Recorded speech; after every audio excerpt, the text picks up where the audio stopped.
Sir বললেন, এটা একটা একটা কমান্ড, একটা চেইন অফ কমান্ড থাকে। এখন যদি চেইন অফ কমান্ডের মধ্যে আপনি কারো ইচ্ছা অনুযায়ী তার একটা খায়েশ আছে, সেই খায়েশ যদি এরকম ভাবে যদি অনার সৃষ্টি তৈরি করা হয়, তাহলে কি হবে? বাংলাদেশ আর্মি শুধু ক্ষতিগ্রস্ত হবে না, বাংলাদেশ যে পরিপ্রেক্ষিতে 5ই আগস্টের পরে একটা অবস্থায় এসছে, সেটাতে ডক্টর ইউনূস ক্ষতিগ্রস্ত হবে, আমাদের পুরো দেশ ক্ষতিগ্রস্ত হবে, আমাদের রাজনীতি ক্ষতিগ্রস্ত হবে, আমাদের অর্থনীতি, বিনিয়োগ সব ক্ষতিগ্রস্ত হবে। বিশ্ব আমাদেরকে বিশ্বাস করবে না। আমাদের কিন্তু ধৈর্যশীল জনাব আবুরুজ, মানে ওই খলিলুর রহমান সাহেবের প্রশ্নে যাওয়ার আগে আপনি একদম সবকিছু পরিষ্কার করেছেন। শুধু একটা ব্যাপারকে আপনি একটু বলবেন।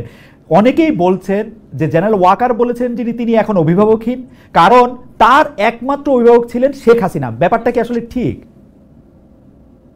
নো, ওই দেখেন, অভিভাবকহীন বলার বিষয় না আপনার। এখন উনি এটা হয়তো এভাবে মিন করেছেন, আমি এটা কয়েকজনের সাথে কথা বলেছি, যে হয়তো একটা মিন করেছেন যে আসলে এখন আপনি যদি বাংলাদেশের সার্বিক পরিস্থিতি এখন দেখেন, আপনি এমনকি ট্রাফিক সিস্টেম থেকে শুরু করে সবকিছুতে একটা নৈরাজ্য, মনে হচ্ছে যেন কোনো প্রশাসন নেই, সবকিছু সবার দৃষ্টি না, সবকিছু মানে ডক্টর ইউনূস করবেন। অন্যান্য উপদেষ্টারা কি করছেন, আপনার প্রশাসন কি করছেন, পুলিশের লোকরা কি করছেন? আপনি ট্রাফিক ডিউটি কি ডক্টর ইউনূস দিবেন ঢাকার রাস্তায়? কিন্তু আপনি কি ব্যাপারটা দাঁড়ান, আপনি ঢাকার রাস্তায় বেরোন, সবকিছু আপনার দেখবেন চরম নৈরাজ্য। আমি আজকেও সেটার মধ্যে পড়েছি, শুক্রবার হলো।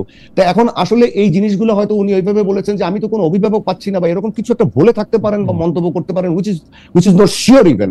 এখন ওনার একটা বক্তব্য যেটা ছিল যে একটা নির্বাচিত সরকারের প্রসঙ্গটা এনেছে, যে একটা নির্বাচিত সরকার থাকলে জনগণের দ্বারা সেটা ম্যান্ডেট পায় এবং সেটা একটা অভিভাবকের ভালো দায়িত্ব পালন করতে পারে। আপনারা যদি 5ই আগস্টের পরে তার কিছু বক্তব্য আপনাদের খেয়াল থাকে, যে উনি কয়েকটা মিডিয়াতে কথা বলেছিলেন, সেখানে কিন্তু উনি বলেছিলেন যে 18 মাসের মধ্যে আমরা নির্বাচনটা সুষ্ঠুভাবে হোক এটা চাই। সম্ভবত আমরা যেটা ধারণা করি এবং আমি যতটুকু খোঁজখবর রাখি, যে বিএনপি, জামাত ইসলামী এবং অন্যান্য দল বা সবার সাথে হয়তো একটা আন্ডারস্ট্যান্ডিং ছিল, একটা কথাবার্তা হয়েছিল। কারণ 5 আগস্ট উনি প্রথম রাজনৈতিক দলের সাথে কথা বলেন এবং তখনও কিন্তু ডক্টর ইউনূসের সাথে ওনাদের কথা হয়নি। যে সেই রাজনৈতিক দলগুলোর সাথে হয়তো কথা বলে উনি ঠিক করেছিলেন, বা রাজনৈতিক দলের নেতারা হয়তো একটা ডিসিশন দিয়েছিলেন বা একটা ধারণা দিয়েছিলেন যে নির্বাচনটা এর মধ্যে হওয়া উচিত, এর মধ্যে কিছু দেশটাকে ঠিক করার জন্য, মোটামুটি একটা পথে আনার জন্য যা করা দরকার সেটা করা হবে। তখন কিন্তু 3 দিন দেশে কোনো সরকার ছিল না, তারপরে ডক্টর ইউনূস আসলেন। এই 3 দিন কিন্তু দেশের সরকার না থাকার কারণে 3 দিন দেশটাকে ঠিক রেখেছে কে? আপনি যদি সেই সময়কার পরিস্থিতি চিন্তা করেন, কি ধরনের ভয়াবহ পরিস্থিতি, এটা কল্পনা করা যায় না। ঢাকার রাজধানী শহরেই মানুষ বেরোতে পারছিল না ভয়ে। তো সেখানে তো তারপরে তো কিছুটা সবকিছু ঠিক মতো রাখা হয়েছে। তারপরে না ডক্টর ইউনূস আসলেন এবং উনি দায়িত্ব নিলেন, তারপরে আস্তে আস্তে উপদেষ্টারা বসলেন। আপনি যদি একটু খলিলুর রহমান প্রসঙ্গে বলেন, কারণ আমরা আপনার কাছে যে সেনাপ্রধানের কথা ধরে ধরে জানতে চাইবো। জি, আপনি যদি একটু খলিলুর রহমানের নিয়োগ, সেনাবাহিনীর সাথে আলোচনা, উনাকে রিপোর্ট করা, ওইটা নিয়ে যদি একটু বলেন। খলিল সাহেবের নিয়োগটা, জি আচ্ছা, আমি যতটুকু জানি যে খলিল সাহেবের নিয়োগটা সম্ভবত আপনার সংশ্লিষ্ট জায়গাগুলোতে কেউ আলাপ করেনি। এবং শুধু এটা খলিল সাহেব না, আরো অনেকের অনেক কিছু নিয়োগই হচ্ছে যেগুলো মানুষকে হতবাক করে দিচ্ছে। যেমন অনেক জিনিস আছে যেগুলো হচ্ছে যে হঠাৎ করে একজন এসে নাজিল হচ্ছে, অমুক এসে এইটা করছে, হঠাৎ করে আমরা দেখছি যে অমুকে অমুক জায়গায় বসে যাচ্ছে। এখন এগুলো হতে পারে, এটা ডিসিশন তাদের ব্যাপার, অন্তর্বর্তী সরকারের ব্যাপার, কিন্তু জাতীয় নিরাপত্তা উপদেষ্টা কিন্তু আমাদের আগে ছিল না। জাতীয় নিরাপত্তা উপদেষ্টার পদটা অত্যন্ত গুরুত্বপূর্ণ, বিশেষ করে বর্তমান যে স্ট্র্যাটেজিক অবস্থানটা আমাদের মায়ানমার সীমান্ত এবং বঙ্গোপসাগর এলাকায় যেটা চলছে, এবং ইন্দো প্যাসিফিক যে স্ট্র্যাটেজি, এগুলো যদি আমরা ধর্তব্যে নেই এবং বাংলাদেশের সার্বিক নিরাপত্তা যদি আমরা ধর্তব্যে নেই, উগ্রবাদের উত্থানকে যদি ধর্তব্যে নেই, তাহলে এই বিষয়ে এনাকে নিয়োগ দেওয়ার আগে এটা হয়তো মানে সংশ্লিষ্ট জায়গার সাথে আলাপ করা উচিত ছিল। তার কারণ সেনাবাহিনী, বিমান বাহিনী, নৌবাহিনী, গোয়েন্দা সংস্থা এরা এখন যেভাবে কাজ করছে তাতে তাদের জানানো উচিত ছিল।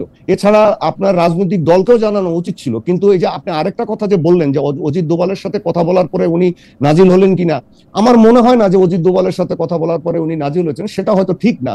কিন্তু এই জিনিসটাকে করা উচিত ছিল যে আপনার 3 বাহিনী প্রধানের সাথে অন্তত পক্ষে আলাপ করা উচিত ছিল। তার কারণ এই উপদেষ্টা, যিনি নিরাপত্তা উপদেষ্টা হবেন, বর্তমান প্রেক্ষিতে তাদেরকে তো 3 বাহিনী প্রধানের সাথে কাজ করতে হবে, তাদের সাথে একটা ভালো সম্পর্ক তৈরি করতে হবে। আমরা পত্রিকায় কি করি, পত্রিকার সম্পাদক যখন একজন রিপোর্টার বা একজন কাউকে নিয়োগ দেন, একজন সাংবাদিককে নিয়োগ দেন, তার সম্পর্কে জানেন, অন্যদেরকে আপনি যেহেতু মানে সাবেক সেনা কর্মকর্তা এবং দীর্ঘদিনের সাংবাদিক, সেই জায়গা থেকে আমি বলতেছি যে আপনি কি আপনার রিপোর্টারদেরকে বা চিফ রিপোর্টারদের জিজ্ঞেস করে হেড অফ নিউজ নিয়োগ দেন বা নিউজ এডিটর নিয়োগ দেন? আপনি তো নিয়োগ দিতেই পারেন, আপনি সরকার প্রধান, আপনি তো একজন এক্সিকিউটিভ এডিটর নিয়োগ দিতে পারে ব্যাপারটা না, ওইটা আমি অ্যানালজি দিয়েছি। আপনি যদি একজন চিফ রিপোর্টারকে নিয়োগ দিতে চান, যেটা একটা ভাইটাল পোস্ট, তাহলে কিন্তু আপনি এক্সিকিউটিভ এডিটরের সাথে কথা বলবেন। আপনি যদি একজন সিনিয়র রিপোর্টারকে নিয়োগ দিতে চান, আপনি কিন্তু চিফ রিপোর্টারের সাথে কথা বলবেন যে এরকম দুজন ক্যান্ডিডেট আছে, আমি এর মধ্যে তুমি কাকে ভালো মনে করো, এটা কিন্তু বলবেন। আপনি যদি না বলেন, পরবর্তীতে তো দেখা যাবে চিফ রিপোর্টারের সাথে সেই রিপোর্টারের সম্পর্কটা ভালো না। আচ্ছা, আরেকটা প্রসঙ্গ আমি দর্শকদের জন্য বলে দেই যে জেনারেল ওয়াকার এবং 3 বাহিনী প্রধান, ওনারা আমার কোর্সমেট, মানে আমি একই কোর্সের, এবং জেনারেল ওয়াকার আমার রুমমেটও ছিলেন। আমি তাকে 1984 সাল থেকে চিনি। তার রাজনৈতিক সমালোচনা হতেই পারে যে তিনি জেনারেল মোস্তাফিজুর রহমান, যিনি আওয়ামী লীগের একজন নেতা ছিলেন, তার মেয়ের জামাই, এবং তিনি আওয়ামী লীগ আমলে নিয়োগপ্রাপ্ত। আমি বলছি না এই সমস্ত রাজনৈতিক ইস্যু নিয়ে আমার কোনো আগ্রহ আছে। আর আমি নিজেও সেনাবাহিনীতে 9.5 বছর অবাঞ্ছিত ছিলাম। আমি ক্যান্টনমেন্টে ঢুকতে পারিনি, আমিও নির্যাতিতদের একজন। আমি হজে যেতে পারিনি, আমার ফ্লাইট থেকে আমাকে নামিয়েছিল। এরকম শত শত অফিসার আছে যাদেরকে নির্যাতনের সম্মুখীন হতে বলেছিল।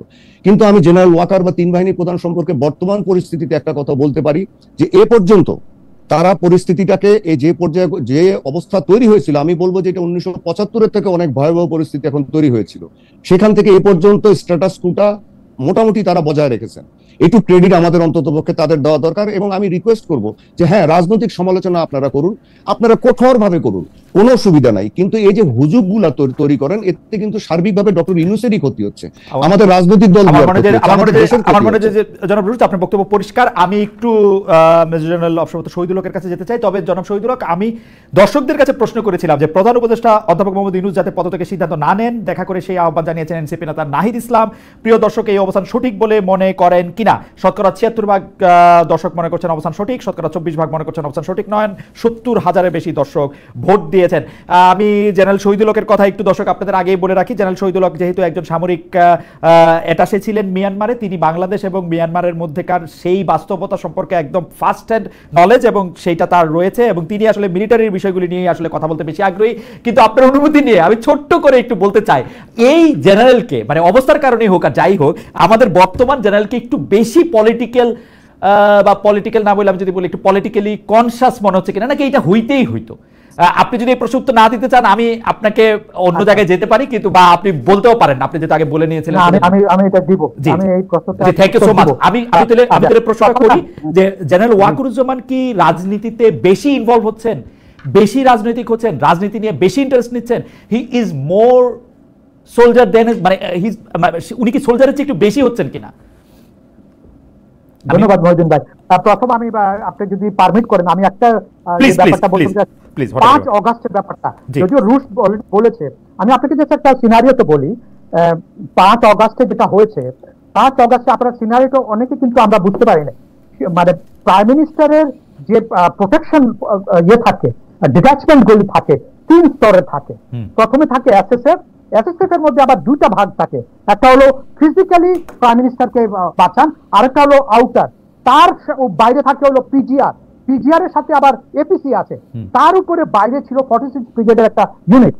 আপনি বলেন সেদিন যদি জেনারেল ওয়াকার, যদি আমি যে কৌশল হোক বা যাই করো, সেদিন যদি জেনারেল ওয়াকার যদি সঠিক ডিসিশনটা যদি না নিতেন, আমি আপনাকে বলে দেই, আমি আপনাকে লিখে দিতে পারি, এখানে আরো কয়েক হাজার লোক মারা যেত সেদিন ওখানে।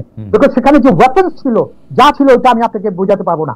আমি একই কথা বলে দিই, যেখান থেকে শেখ হাসিনা পালালেন হেলিকপ্টার থেকে, আমার 1990 সালে আমার টেন্টটা এক্স্যাক্টলি 800 থেকে 1 কিলোমিটার দূরে ওই প্যারেড স্কোয়ারের মধ্যে ছিল। আমি দেখেছি ওখানে কিভাবে কি করে, এবং তখনও দেখেছি কে হিরো কে জিরো, পরবর্তীতে তো দেখলাম। এখন আসা যাক আপনার যে প্রশ্নটা আমি নিব, আমি বলবো general Walker is the possibly least political man as a person হিসাবে।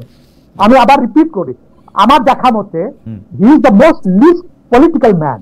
আপনাকে যদি আপনি আগের ওনাদেরকে যদি কম্পেয়ার করেন, হ্যাঁ, হি ইজ নট ইন্টারেস্টেড। সে যদি রুশ একটু আগে বলে গেল, সে যদি 3 দিন সরকার ছিল না, 5, 6, 7, 8, 4 দিন, এবং সেদিনে কিন্তু যদি ওয়াকার যদি বিশেষ থাকতেন বা পলিটিক্যালি থাকতেন, পলিটিক্যালি বিশেষ থাকতেন, তাহলে he could have taken power. Nobody is there. Nobody is there to challenge him. তো ওখানে উনি করেন নাই, বাট উনি কিন্তু আমার কাছে এখনো মনে করি, আমি আবার একই কথা বলবো, আমার কাছে possibly he is the one of the most least political man এই সেনা প্রধান, plus ambitious, exactly, and plus he is a true soldier. এই জন্য দেখেন না, এই যে চেন অফ কমান্ড যে রাখতেন, এই যে flow of information is very important aspect. এই যে দরবারটা নিয়েছে, এই যে অফিসার অ্যাড্রেস করেছেন, this are one of the mechanism in the army chain of কমান্ডে ফ্লো অফ ইনফরমেশন করার জন্য। That's what the soldier does, that's what the commander does, that's what general Walker did. General Shahidul Haque, আমার যে বিষয়টি আসলে জানার, যে আপনি আসলে 5 আগস্টের যে বর্ণনাটা দিলেন সেটা আমরাও বিভিন্ন সময় বিভিন্ন জায়গায় এটা আমরা শুনেছি বা এটা রিয়েলিটি, কিন্তু কথা যেটা সেটা হচ্ছে যে এইদার ওয়ে উনি কি আসলে শেখ হাসিনাকে রক্ষা করতে চেয়েছেন নাকি শেখ হাসিনাকে পালাতে বাধ্য করেছেন? সবচেয়ে কম রক্তক্ষয়, মানে ইতিহাস তাকে কিভাবে মনে রাখবে যে তিনি অ্যালাউ করেছেন যাতে শেখ হাসিনা নিরাপদে চলে যেতে পারেন এবং তাকে গান স্যালুট দিয়ে বাহনে চড়ানো হয়েছে, নাকি নাকি ঘটনা হচ্ছে যে তিনি আরো রক্তপাতটা কমিয়েছেন, একদম বন্ধ করেছেন এবং সেটা করেছেন? ইতিহাস আসলে তাকে কিভাবে মনে রাখবে? ইতিহাস মানে আমার কাছে, আমি তো আগের যত সব রুশ টু ইজ বেটার স্টাডি করেছে, এই যে বাংলাদেশের সেই স্বাধীনতার পর থেকে যে কুগুলি হয়েছে ওখান থেকে আমি বলি this was one of the least, মানে ব্লাড বাথ হয় নাই। সরি, সেদিন যদি না হতো, আমি আপনাকে বলে দিই, সেদিন বঙ্গভবনে যারা ছিলেন every would have been dead including Sheikh Hasina. Ganabhaban, এখন বলেন গণভবন, সেদিন যদি ওই ডিসিশনটা না হতো, এবং ওই যে ডিসিশনটা নেওয়া, এবং এটা আপনি দেখেন এটা কিন্তু আরেকটা লিগেসি দাঁড়ায় বসতো, এই যে একটা মানে উইদাউট ফায়ারিং এর মানে শট ওখানে বা ইয়ে করা, পাওয়ারটা চেঞ্জ হতে, বাট পাওয়ার চেঞ্জ ওয়ার্ডটা আমি বলছি না, এটা অবশ্য পুরাটা হলো আমি শেখ হাসিনার দোষ দিব। আমাদের এরকম রেভলিউশন, যেমন আমি অনেককে বলি যে রেভলিউশন বাংলাদেশে this is not the first time, we have seen আরো আগে 3টা দেখেছি, but this the first time যেখানে নাকি লিডার হ্যাজ ফ্লেড, দেশ ছেড়ে পালিয়ে চলে গেছে with her cabinet, with her hundreds and thousands of cadres, leaving millions of supporters behind and left to the element for being killed. এটা কিন্তু কোনো সময় হয় নাই। এর আগে কিন্তু সবসময় কি হয়েছে, দেয়ার ইজ এ পার্সন যেখানে নাকি প্যাটার্ন ওয়াজ পাস, আচ্ছা ঠিক আছে, যেরকম 90 দশকে শাহাবুদ্দিন সাহেব নিলেন দিয়ে, তারপরে এর আগে 2006 সালে একটা ট্রানজিশন হয়েছে। This the first time there was no transition. এই ভ্যাকুয়ামে উইদাউট এ ক্যাজুয়ালিটি, এটা আপনাকে জেনারেল ওয়াকারকে আপনাকে 100% এন্ড প্লাস আমি আরো অন্য 2 জন চিফ থেকেও ইনক্লুড করবো, you have to give them credit without firing a shot, without a single casualty, saving people. এখন এই যে পালিয়ে যাওয়াটা তো ওটা তো শেখ হাসিনার দায়িত্ব, ওনাকে উনি সবাই ভেবেছিল উনি হয়তো কর্মীতলা গিয়ে থাকবেন বা অন্য কোনো গ্যারিসনে থাকবেন, উনি তো পালিয়ে যাবেন এটা তো কেউ জানতো না। ওকে, আমি একটু জনাব আবু রুশদ আপনার কাছে যাবো। জনাব শহীদুল হক, আপনাকে ধন্যবাদ। আমি আপনার কাছে এই বিষয়ে আপনি মন্তব্য করলে তো শুনতেই চাইবো, কিন্তু যেই প্রশ্নটি আপনার জন্য আমার ছিল সেটি হচ্ছে যে বিডিআর হত্যাকাণ্ড বিষয়ে রাওয়া ক্লাবে অবসরপ্রাপ্ত এবং কর্মরত অফিসারদের সামনে এক বক্তব্যে সেনাপ্রধান একটি ফুল স্টপ শব্দ বলেছিলেন, যেটিতে আসলে অনেক ক্ষেত্রে অনেক জায়গায় আমি বলবো যে অনেকে এটা পছন্দ করেন নাই বা অনেকে এটি বলতে চেয়েছেন তাহলে আপনি আসলে কমিশন করলেন কেন, কমিশন যদি একটা অন্যরকম কথা বলে তাহলে আপনি কি বলবেন, আপনি বিচারের মধ্যে থেকে আপনি এগুলি কেন বললেন, ওই জায়গাটা দিয়ে যদি একটু বলেন যে বিডিআর হত্যাকাণ্ডে আসলে প্রশ্নটা যেটা সেইটা আমি খালি শুধু প্রশ্নটাই করি। অনেকে আমাকে বলছেন যে আপনি সেনাপ্রধানকে ডাউন করতে চেষ্টা করবেন না, আমি সেনাপ্রধানকে ডাউন করতে চেষ্টা করতেছি। আবার কেউ কেউ বলতেছেন 2 জন সাবেক সেনা কর্মকর্তা কি এসেছেন এখানে শুধু সেনাপ্রধানকে প্রশংসা করতেই নাকি ডিফেন্ড করতে নাকি, এর কোনোটাই না। আমি আসলে সত্যি কথা বলতে জনাব রুশদ এবং জেনারেল শহীদুল হক এই ব্যাপারে কি বলবেন সেটা আমার জানা ছিল না বা এখনো জানা নাই। বিডিআর হত্যাকাণ্ড নিয়ে যে সেনাপ্রধানের যে পজিশন সেইটার ব্যাপারে যদি আমাদেরকে একটু জানান যে এটা আসলে if it was A right position, এবং 5 আগস্ট নিয়ে আমি এই প্রশ্নটা আবারও করতে চাই, উনি কি এই ক্ষেত্রে ইতিহাস তাকে কীভাবে মনে রাখবে, আসলে তিনি কি একজন স্বৈরশাসককে পালিয়ে যেতে সাহায্য করলেন ফর এ বেটার ডে, নাকি উনি কিছু মৃত্যু ঠেকালেন এবং নিশ্চিত করলেন তিনি যাতে দেশে না থাকতে পারেন? আপনার প্রশ্নটা যে কয়েকজন যে বলছেন যে আমরা কি মানে সেনাপ্রধানকে বাঁচানো মানে প্রশংসা করার জন্য ডিফেন্ড করার জন্য এসেছি কিনা, আমরা কাউকে ডিফেন্ড করার ব্যাপার না। আমি পাল্টা প্রশ্ন করতে চাই যে আপনারা কি জানতে চান, আপনারা কি মানে হুজুরকে পছন্দ করেন? তাহলে আমি হুজুরের কথা বলতে পারি। আমি এখানে তো কোনো ইউটিউবে নিজের চ্যানেলে কথা বলছি না, আমি একটা স্বীকৃত গণমাধ্যমে কথা বলছি। এবং আমি ওভাবেই কথা বলবো। আমি আপনাকে উত্তেজিত করার জন্য কোনো কথা বলবো না, আমি আপনাকে একটা এনার্কি তৈরি করার জন্য কোনো কথা বলবো না। আমি বাংলাদেশ যাতে ভালো থাকে, বাংলাদেশ সেনাবাহিনীর মধ্যে যাতে কোনো অশান্তি না থাকে, ডক্টর ইউনূসের যেন উনি ভালোভাবে স্মুথলি দেশটা চালাতে পারেন, একটা ভালো পরিস্থিতি বিরাজ করে, আমি সেটা চাইবো। নাকি আপনাদেরকে আমি সবসময় হুজুগের মধ্যে মাতিয়ে রাখবো আর আপনারা দৌড়াতে থাকবেন, ক্ষতিগ্রস্ত আপনারাই হবেন, আমাদের কিছু হবে না।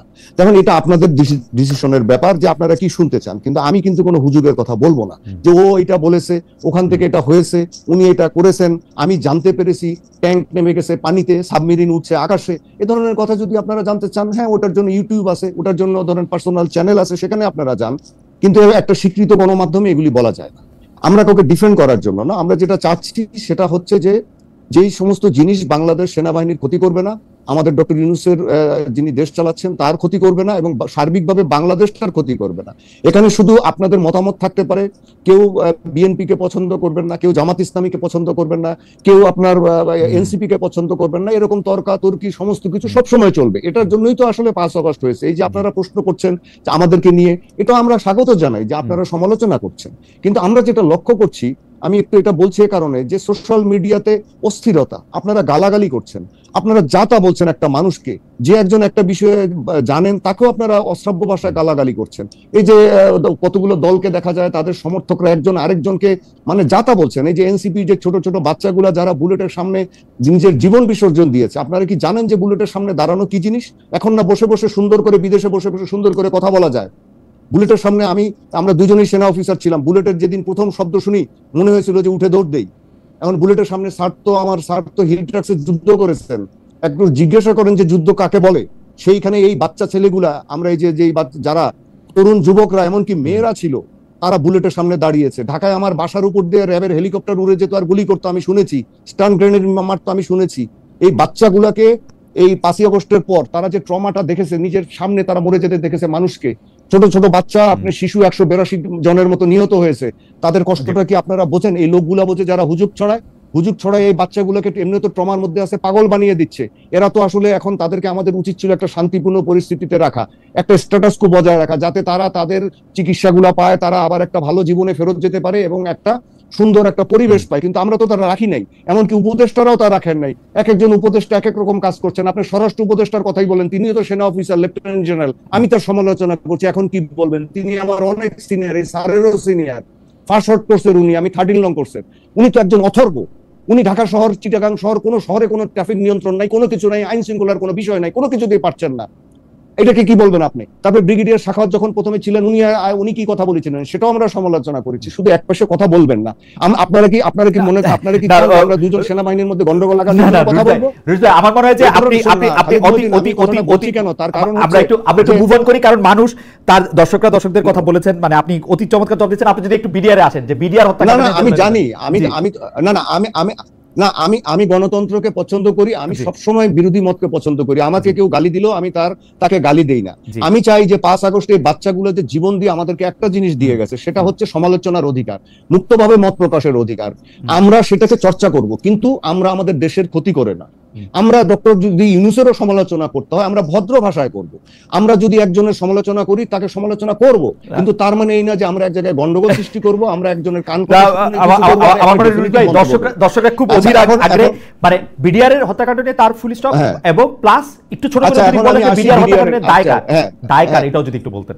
আচ্ছা, না, বিডিআর হত্যাকাণ্ডের দায় একটা কমিশন গঠন করা দেওয়া হয়েছে এবং জেনারেল ফজলুর রহমান স্যারকে ওটার দায়িত্ব দেওয়া হয়েছে। ব্রিগেডিয়ার সাইদুর রহমান আছেন, আরো অনেকে আছেন, তারা সকলেই অত্যন্ত যোগ্য অফিসার, এবং জেনারেল ফজলুর রহমান বিডিআর এর ডিজি ছিলেন। ওনারা এটা খুঁজে বের করবেন, এবং স্যাররা এটাকে নিয়ে রাত দিন কাজ করছেন। আপনারা জানেন না, তারা রাত দিন কাজ করছেন, বহু ডকুমেন্ট সংগ্রহ করছেন, অনেকের কাছ থেকে অনেক কিছু জানতে চাচ্ছেন, এমনকি আমার কাছেও তারা কিছু জানতে চেয়েছিলেন, আমি যা জানি সেগুলোও বলে আপনাকে দেখতে হবে, বাট এটা সময় সাপেক্ষ ব্যাপার। এখন এখানে কে এটা করেছে, ধরেন আমি একটা কথা বললাম, কিন্তু জেনারেল ফজলুর রহমান এখন কমিশনের প্রধান হিসেবে কিন্তু এটা একদম টু দি পয়েন্ট এখন বলতে পারবেন না, তার কারণ উনি এখন একটা পদে বসে আছেন, সেটা বুঝতে হবে। আচ্ছা, এখন আসেন আপনার আরেকটা প্রশ্নে, সেটা হচ্ছে যে জেনারেল ওয়াকার ওই যে রাওয়ার অনুষ্ঠানটাতে যে কথা বলেছিলেন, তখন আমি দেশে ছিলাম না, আমি বাইরে ছিলাম, আমি এটা দেখেছি পরে, এবং এটা নিয়ে যথেষ্ট সমালোচনা হয়েছে, এটা আমি অস্বীকার করব না। আমি জানি না যে জেনারেল ওয়াকার এটা কি মানে টু দি পয়েন্ট কোনটাকে মিন করে এটা বলেছিলেন, তবে আমার যেটা মনে হয় যে আমাদের কিছু অবসরপ্রাপ্ত অফিসার এবং কিছু লোকজন আপনার এত বেশি মাত্রায় আবেগ মানে আপনার হুজুগ ছড়াচ্ছিলেন এবং গুজব ছড়াচ্ছিলেন বিভিন্ন বিষয় নিয়ে, যে এই বিষয়টাকে হয়তো তিনি বন্ধ করার কথাটা তিনি মিন করেছেন। কারণ হচ্ছে যে যখন বিডিআর হত্যার তদন্তের জন্য কমিশন গঠনের কথাটা আসে, পরে যা আমি শুনেছি, তখন উনি জেনারেল ওয়াকার সিনিয়র রিটায়ার্ড অফিসারদের কাছে কিন্তু মতামত জানতে চেয়েছিলেন যে কাকে আমরা এটার দায়িত্ব দিতে পারি, আপনারাই বলেন। তখন কিন্তু আমাদের অনেক অফিসার আলাপ আলোচনা করে জেনারেল ফজলুর রহমানের নামটাই এখানে সুপারিশ করেন, এবং সেভাবেই সেনা প্রধান এই জিনিসটাকে আপনার থ্রু করেন, এবং সেভাবেই এটা গঠিত হয়। এবং আশা করা গিয়েছিল যে ওনারা জেনারেল ফজলুর রহমান যেহেতু দায়িত্ব নিয়েছেন, উনি এটাকে সেভাবে আগে এগিয়ে নিয়ে যাবেন। কিন্তু সেখানে হয়তো, যেটা আমি শুনেছি, আমি যেহেতু দেশে ছিলাম না, আমি বলছি যে আমি শুনেছি যে আমাদের বেশ কিছু মানে লোকজন তারা অস্থিরতা হয়ে গেছিল। এখন আপনি যদি এত বড় একটা ঘটনার বিচার করতে চান, এবং এটা অনেক আগের ঘটনা, তো জেনারেল ফজলুর রহমানকে সময় দিতে হবে, তার কমিশনকে সময় দিতে হবে। কিন্তু অনেকেই যদি বলেন যে না, এখন এটা করতে হবে, আমি এটা দেখেছি, আপনি এটা দেখেছেন, ভালো কথা, আপনি জেনারেল ফজলুর রহমানের কমিশনে গিয়ে সেটা বলে আসেন, আপনার তথ্য প্রমাণ দেন, যে কোথায় কি হয়েছে সেটা জানান। আপনি যদি বাইরে এই কথাগুলো বলেন, ধরেন আপনি বিভিন্ন চ্যানেলে বলছেন, ইউটিউবে বলছেন, আপনি নিজে আপনার বিভিন্ন জায়গায় বলে বেড়াচ্ছেন, এমনকি আমাদের প্রেস ক্লাবে গিয়ে আপনি আপনার প্রেস কনফারেন্স করে সাংবাদিকদেরকে এটা বলছেন, পরের দিন এটা বড় করে আসছে, এটাতে হয় কি বিচার প্রক্রিয়া বা তদন্ত প্রক্রিয়াটা বাধাগ্রস্ত হচ্ছিল। আমি কি আশা করতে পারি যে আমাদের যারা দর্শক আছেন বা আমাদের দেশের মানুষ, আমি মনে হয় যে এখন যে কমিশনটা গঠন হয়েছে সেই কমিশনটা সুষ্ঠুভাবেই কাজ করছেন, এবং তারা যথেষ্ট সুষ্ঠুভাবে কাজ করছেন, প্রচুর এভিডেন্স তারা জড়ো করছেন। তারা যারা ভিকটিম ছিলেন, যারা শহীদ হয়েছেন, তাদের স্ত্রীদেরকে, সন্তানদের কাছ থেকে জিজ্ঞাসা করছেন, তাদের কাছ থেকে তথ্য নিচ্ছেন, যারা ওখানে অন্যান্য যারা দায়িত্বে ছিলেন তাদেরকে তলব করছেন, তাদের কাছ থেকে তথ্য নিচ্ছেন, প্রত্যেকটা জিনিস খতিয়ে দেখা হচ্ছে। এখন এরপরে যদি আর কিছু না হয়, আমরা যদি সবাই অস্থির হয়ে যাই, তাহলে হবে না। আমার মনে হচ্ছে যে জেনারেল ওয়াকার তখন হয়তো এই সমস্ত দেখে যে এইভাবে যদি সবাই চতুর্দিকে অস্থিরতা সৃষ্টি করে, তাহলে তো সবকিছু বাধাগ্রস্ত হবে। এখন এটাকে আবার অনেকে আবার মিন করেছে কি, যে উনি হয়তো বলেছেন যে না, এই বিচার প্রক্রিয়ায় সেনাবাহিনীর কেউ জড়িত ছিল না, এটা উনি ধামাচাপা দিতে চাচ্ছে। আসলে ব্যাপারটা সেরকম না। সেনাবাহিনীর অফিসাররা ওখানে তো সরাসরি সেনাবাহিনী থেকে গিয়ে ওখানে কেউ কিছু করেনি। যারা বিডিআরে ছিল, সেনাবাহিনী থেকে ডেপুটেশনে সবসময় বিডিআরে আমাদের সেনাবাহিনীর অফিসাররাই, সেনাবাহিনীর অফিসাররা ওইখানে গিয়ে তো কেউ কিছু করেনি, করেছে তো বিডিআর এর সৈনিকরা। এবং এখানে তো আমাদের আপনি কিছু অফিসারের নাম এসছে যে তারা এখানে নীরব ভূমিকা পালন করেছেন বা তাদেরকে নিয়ে সন্দেহ আছে বা এ ধরনের আছে। যেটা হওয়া উচিত যে এখন জেনারেল ফজলুর রহমান এটা বের করবেন যে সেই অফিসার আসলেই দোষী কি নির্দোষ, এবং সেটা তথ্য প্রমাণ।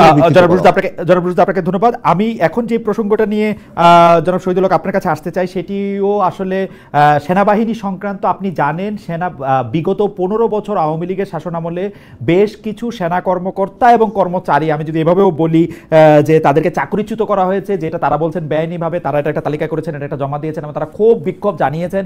এবং সেই ক্ষোভ বিক্ষোভ জানানোর এক পর্যায়ে আমরা দেখেছি যে প্রেস ক্লাবে গিয়ে সার্ভিং সেনা অফিসারদেরকে গিয়ে তাদের সাথে কথা বলতে হয়েছে, নেগোসিয়েশন করতে হয়েছে, এবং তাদেরকে কাউকে মানে আইনের আওতায় আনার ব্যাপারেও আসলে চিন্তা ভাবনা করেছে সেনাবাহিনী। এই ব্যাপারটাকে আসলে কিভাবে দেখেন? এবং তারাও বিভিন্ন জায়গায় গিয়ে কথা বলেছেন, আমরা বিভিন্ন গণমাধ্যমে আমরা তাদের উপস্থিতি দেখেছি। আপনি এটাকে কিভাবে দেখেন বা দেখছি?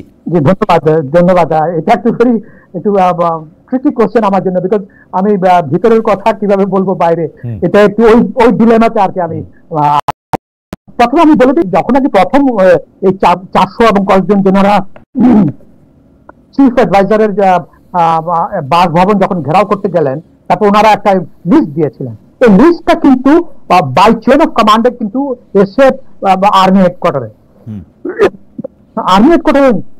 নিয়ম হলো এখানে বোর্ড হয়, এবং বোর্ড হয়ে তারপর ওনারা দেখেন কোন কোন চার্জশিটে ওরা ইয়ে হয়েছে। অন্যায় দাবি যারা বলছেন, আমি আপনাকে জাস্ট এমনি জাস্ট একটু আপনি মানে আমি একটু ইয়ে বলেছি, এখানে কয়েকজনকে আমি চিনি, আমি আপনাদেরকে অ্যাসুরেন্স দিতে পারি they were not thrown out without reason. Chargesheet আছে এবং এটা ইয়ে করছে। কয়েকদিন আগেও সেনাপ্রধান বলেছেন বলেছেন একটু ধৈর্য ধরতে। ব্যাপারটা কি, যারা আপনি জানেন তো আমাদের বাংলাদেশ আর্মি অ্যাক্ট কিন্তু আলাদা ভাবে হয়, এবং এখানে কতগুলি 55 এর চেয়ে বেশি হলো অ্যাক্ট আছে, এবং এগুলি পানিশমেন্ট গুলি এগুলির আন্ডারে হয়। এবং কিছু কিছু পানিশমেন্ট যেগুলো নাকি চিফ অফ আর্মি স্টাফ সাধারণত মাফ করতে পারেন। মাফ করা মানে নাকি ওকে আবার আর্মিতে নিয়ে আসা। মাফ করা মানে উনি if is dismissed okay retirement দিতে পারে, উইথ বেনিফিট দিতে পারে, এগুলি সাধারণত চিফরা করে। বাট এটাকে আপনাকে ইয়ে করতে পারেন, ওই যে অ্যাপ্লাই করতে হবে, যে ল আছে এরা জানে। এই যে যারা নাকি সৈনিক বা অফিসার যারা করেছে সবাই কিন্তু এই জিনিসগুলি জানে। এখন যেটা নাকি হচ্ছে ওখানে প্রেস ক্লাবে গিয়ে বলছে যে কোন অফিসার বলেছিল ওর মেয়েকে বিয়ে করার জন্য, সে বিয়ে করে নেই বলে ওকে বের করে দিয়েছে চাকরিতে। দিস আর অল ভুয়া। আপনি খুঁজে দেখেন, মানে অনেক সাংবাদিকের জিজ্ঞাসা করা উচিত ছিল আপনার নামটা কি, মানে কোন অফিসার কোন ইউনিটের, তাহলে আপনি কিন্তু বুঝে যেত। ওগুলি কিন্তু এরা কোনোদিন বলবে না। এখানে অ্যাকচুয়ালি বাংলাদেশ আর্মিতে কিন্তু ভেরি গুড সিস্টেম আছে, সিস্টেমাইজ করা আছে, কোন সময় অ্যাপ্লাই করতে হবে, কার কাছে করতে হবে, অফিসাররা কোথায় করবে, দেন মাসি পেটিশন করে ওখানে কিন্তু ইয়ে আছে। এমনও কেস আছে বাংলাদেশে, মানে ওনারা ডেয়ারিং মুক্তিযোদ্ধা এবং খেতাবপ্রাপ্ত মুক্তিযোদ্ধা, বাট ওনারা যখন কোন এক সময় ইয়ে ছিলেন, ওনারা যে ইয়েটা করেছিলেন, অপরাধটা করেছিলেন, ওইটা যে ধারাতে ছিল, ইটস এ ভেরি ডেঞ্জারাস ধারা। ওইটা কিন্তু বাংলাদেশ সেনা প্রধান কোনোদিন ইয়ে করতে পারেন নাই, মানে মকুফ করতে পারেন নাই, বা ইয়ে বা ওনার ওইটাকে রিটায়ারমেন্টকে ডিস্ট্রিক্টকে ইয়ে করতে পারেন নাই। তো এখানে কিন্তু সেনা প্রধান কয়েকদিন আগে দেখলাম উনি বলছে একটু ধৈর্য ধরেন, আমরা they are working on it. But এরা কিন্তু এরা দে আর দ্য অ্যানার্কিস্ট আছে, এই যে প্রেস ক্লাবে ঘেরাও, দে আর আই কল দেম অ্যানার্কিস্ট। আমার মনে হয় যে এখানে একটা তথ্য আছে, আমি হয়তো দিতে পারি যদি অনুমতি দেন।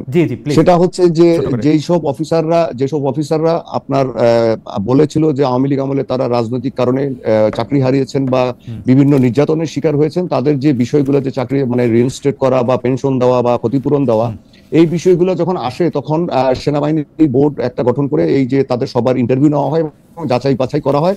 এগুলো শেষ হয়েছে, আমি যতদূর জানি রোজার মধ্যে শেষ হয়েছে, তারপরে এগুলা তার আগে শেষ হয়েছে, এবং এগুলা সরকারের সংশ্লিষ্ট জায়গায় প্রতিরক্ষা মন্ত্রণালয়ে পাঠানো হয়েছে, এবং ডক্টর ইউনূস সম্ভবত এগুলো সাইন করে পাঠিয়ে দিয়েছেন। যেই কয়জনটা ঠিক পাওয়া গেছে, যাদেরটা ঠিক পাওয়া যায়নি, যে যারা শৃঙ্খলাজনিত কারণে, চুরি করার কারণে বা নারী ঘটিত কারণে চাকরি হারিয়েছেন, তারাও যদি এখানে সুযোগ বুঝে নিজেদেরকে নির্যাতিত বলে আপনার দাবি করে যে আওয়ামী লীগ আমলে শুধু চাকরি হারিয়েছে বলে, তো এরকম ঘটনাগুলোকে বাদ দিয়ে এই তালিকাটা পাঠানো হয়েছে। সেটা এক মিনিট, তাহলে এটা মানুষ বুঝবে না যে সেটা অলরেডি কিন্তু আপনার অর্থ মন্ত্রণালয়ে আছে, কিন্তু অর্থ মন্ত্রণালয়ে যে টাকাটা দরকার 180 কোটি কি 240 কোটি টাকা, এটা এখনো বরাদ্দ দেয়নি।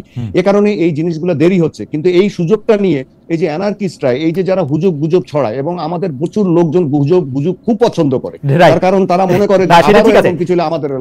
রুশ ভাই, আমি স্পেসিফিক একটা প্রশ্ন আপনাকে করতে চাই, সেটি হচ্ছে যে আমরা এই পর্যন্ত 13-14 জন সেনাপ্রধান দেখেছি, এক্সাক্ট নাম্বার আমার মনে নাই। সেই 13-14 জন সেনাপ্রধানের মধ্যে একজন সেনাপ্রধান, অবসরপ্রাপ্ত সেনাপ্রধানকে আমার খুবই বিশিষ্ট মনে হচ্ছে গত বছর খানেক ধরে। তার নাম হচ্ছে জেনারেল ইকবাল করিম ভূঁইয়া। জেনারেল ইকবাল করিম ভূঁইয়া তার সোশ্যাল মিডিয়া হ্যান্ডেলে নিয়মিত লিখছেন যে তিনি কিভাবে বিপ্লবের সাথে ছিলেন, তিনি কিভাবে অভ্যুত্থানের সঙ্গে ছিলেন, তিনি কিভাবে কোনটাকে নেতৃত্ব দিয়েছেন, এবং তাকে কেন্দ্র করেও এক ধরনের আলাপ হচ্ছে। আমরা খুব সংক্ষেপে, আমরা একদম শেষ পর্যায়ে আছে, আরো দুই একটা বিষয় আমাদের আলোচনা করার আছে। আপনি তার সম্পর্কে যদি একটু বলতেন যে এই যে মানে এটাকে আমি কি বলবো, সৈনিকের যে বিপ্লবী অবস্থান, এইটাকে আপনি আসলে কিভাবে দেখেন? জেনারেল ইকবাল করিম ভূঁইয়া একজন সেনাপ্রধান ছিলেন, তিনি 4 স্টার জেনারেল। আসলে আমি তার অনেক জুনিয়র, তার ব্যাপারে আমি কি কথা বলবো এখন, যদি আমি মানে আমার তার সম্পর্কে সৈনিকোত্তর জীবন সম্পর্কে বলাটাও অনেক বিব্রত। যেমন আপনি এরশাদ সাহেবকে নিয়ে অনেক কথা বলেছেন, এরশাদ সাহেব জেনারেল ছিলেন, আমি এরশাদ সাহেব রাজনীতি করতেন, এই জন্য বলেছি। আমি জেনারেল মোস্তাফিজকে নিয়ে অনেক রিপোর্ট করেছি, তার কারণে উনি রাজনীতি করতেন। জেনারেল ইকবাল করিম ভূঁইয়া এখনো রাজনীতি করেন না, কিন্তু আমি স্যারের একটা কথা বলবো, আমি তার সময় পার্সোনা নন গ্রাটা হয়েছি, অবাঞ্ছিত হয়েছি। হ্যাঁ, এটা কেন হয়েছে আমি জানি না, আমার সেই জিনিসটা আমি স্যারের কাছ থেকে কোনোদিন ক্লিয়ার হতে পারিনি। আর উনি যে এই বিপ্লবের সময় বিভিন্ন বিষয়ে নিজেকে জড়িত করেছেন, আমি সেটাকে স্বাগত জানাই, তার কারণে একজন সেনাপ্রধান হয়ে, সাবেক সেনাপ্রধান হয়ে এখানে মানে নিজের অবস্থানটাকে ক্লিয়ার করেছেন। তবে তার আগের কিছু ভূমিকা, উনি যখন সেনাপ্রধান ছিলেন, সেই ভূমিকাগুলো নিয়ে জনগণের মনে এখনো প্রশ্ন আছে, বিভিন্ন জায়গায় প্রশ্ন আছে, এবং এগুলো বিভিন্ন জায়গায় আলোচিত হয় যে উনি কি 15 সালে যে অবস্থান নিয়েছিলেন বা 14 সালের জানুয়ারিতে যে নির্বাচনে যে ভূমিকা ছিল, সেই ভূমিকাগুলো কি বিতর্কিত বলে মনে হয়। এ ধরনের কিছু অভিযোগ তার বিরুদ্ধে আছে, কিন্তু সার্বিকভাবে বলা চলে যে উনি এই আন্দোলনের সময় একটি পজিটিভ ভূমিকা পালন করেছেন।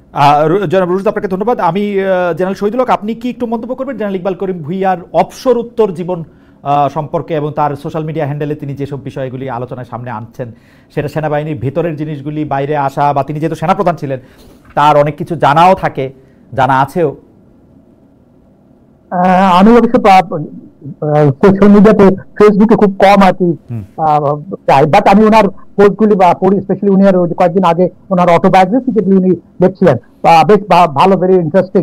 আমরা অনেক কিছু জানতাম না, উনি ওগুলি ক্লিয়ারিফাই করেছেন। হ্যাঁ, এখন রিটায়ারমেন্টের পরে ওনাকে দেখেছি, বা স্পেশালি 5 অগাস্টের আগের থেকে উনি বেশ অ্যাক্টিভ ছিলেন। উনি স্পেশালি ক্যাজুয়ালিটি কমানো, তারপরে এই যে ফায়ারিং এর ব্যাপারে এগুলি নিয়ে একটু দেখলাম বেশ সোচ্চার ছিলেন। হ্যাঁ, বাট এমনি কিছু উনি বাইরে যে কয়েকদিন আগে দেখা হলো বেশ রিল্যাক্স মানুষ, হাতে এদিক ওদিক যান বিভিন্ন বক্তব্য পরিষ্কার। আমি শেষ প্রসঙ্গে আসি। জনাব শহীদুল হক, আপনার থেকে এক লাইন শুনবো এবং শেষে এসে আবার জনাব রুশদের কাছ থেকে এটা নিয়ে 2-3 লাইন শুনতে চাই। সেটা হচ্ছে যে একটা বড় অভিযোগ বর্তমান সেনাপ্রধান এবং সেনাবাহিনীর বিরুদ্ধে, যে তিনি প্রথম অবস্থায় জনাব ডক্টর মোহাম্মদ ইউনূসকে আয়নাঘর পরিদর্শন করতে দেন নাই এবং আয়নাঘরকে উনি রিবিল্ড করেছেন।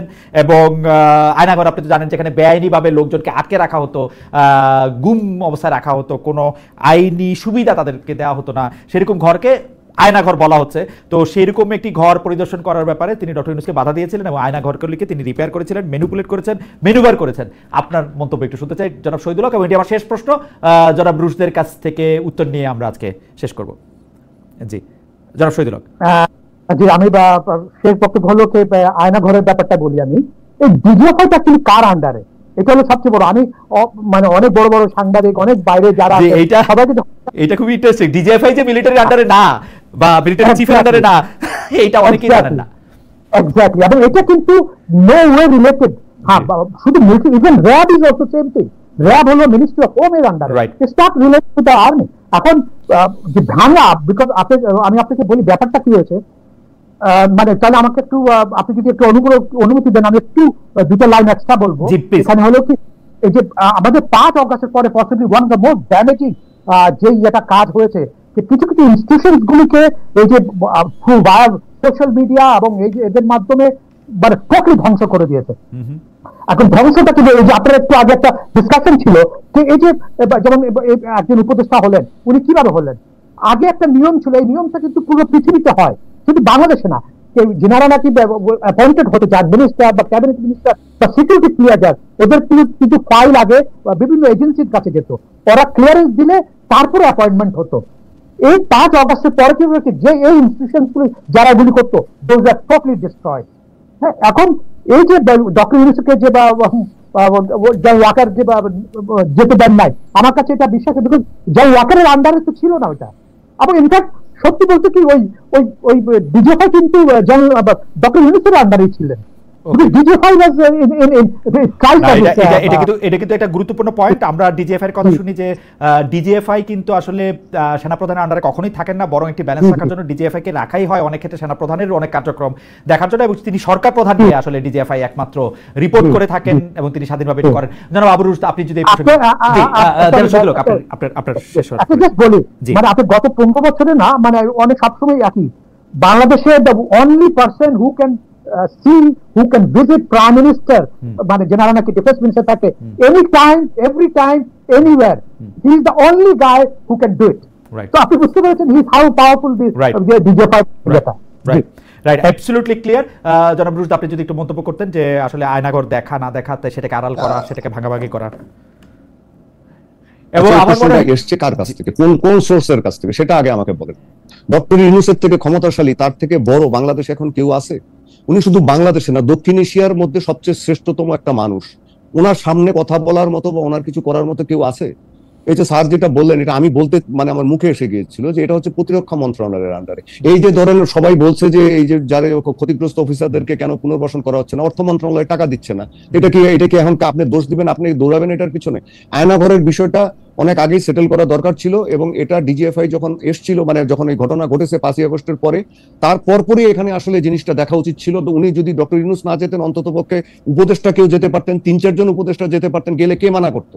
আর্মি ওখানে মানা করতো? ওটা তো আর্মির আন্ডারে না, কে মানা করতো? এই ক্ষমতা কার ছিল আমাকে বলেন? এমনকি যদি ছাত্র যে যারা সমন্বয়ক ছিল তারা যদি যেত, কারো বাপের বুকের পাটা ছিল যে তারা মানা করতো, তারা শেখ মুজিবের বাড়ি নাই করে দিয়েছে, সেখানে আয়নাঘরে যাওয়া তাদের জন্য কোনো দুঃসাধ্য ব্যাপার ছিল? আপনি কি এটা বুঝতে পারেন?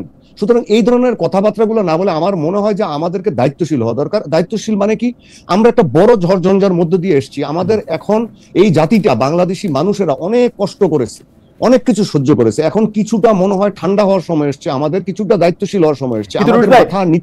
সবই ঠিক আছে, কিন্তু ধরেন আমরা দেখতে পাচ্ছি যে বিএনপি আর সেনাপ্রধান প্রায় একই রকম কথা বলতেছে, তাদের আমাদের মনে হয় না যে সেনাপ্রধানের সাথে বিএনপি করে একটা ভাব।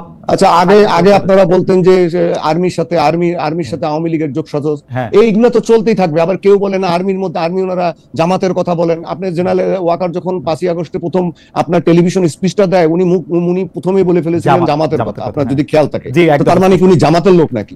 আচ্ছা, কথা হচ্ছে বিএনপি এখন বাংলাদেশের সবচেয়ে বড় রাজনৈতিক দল, এটা কি বলাটা কি কোনো দোষের? তাদের সাথে তো নেগোসিয়েশন করতে হবে, জামাতের সাথে নেগোসিয়েশন করতে হবে, তা নাহলে তো ওনারা চালাতে পারবেন না, আপনি কন্ট্রোল করতে পারবেন না। অলরেডি অনেক কিছু কন্ট্রোলের বাইরে। আপনাকে একটা জিনিস যদি কিন্তু জেনারেল ওয়াকার নাকি বিএনপির সাথে খাতির করেন আর এনসিপি কে ডেকে শুধু বকা দেন। এইগুলো হচ্ছে মানে আমি Khalid, you are also journalist, মানে আপনিও কাজ করেছেন অনেক দৈনিক পত্রিকা, আমিও কাজ করেছি। এগুলো শুনতে আমার 34 বছর হয়েছে সাংবাদিকতায়, আমার কানও পচে গেছে। আমি জেনারেলের সাথে পতনের পরেও এগুলো দেখেছি, সবসময় দেখেছি, এগুলো চলতেই থাকে। এখন সেটা তো পুরোপুরি গুজব না রুশ ভাই। ডক্টর ইউনূস সাহেবের উপদেষ্টাদের মধ্যে একজন আসিফ সাহেব, তিনিও বলেছেন তিনি নাকি বুকে পাথর রেখে ইউনূসকে মেনে নিয়েছেন। আচ্ছা, এগুলো তো বলতেই পারে, এখন এক একজনের পছন্দ একটা, যে কি করবেন। আর লিয়াজোটা না করলে আপনি এখন এই অবস্থার মধ্যে দেশটাকে চালাবেন কেমনে? আপনাকে বলেন তো, পরিস্থিতি নিয়ন্ত্রণ করবেন কি? আপনি যারা এই যে এনসিপির সাথে বিএনপির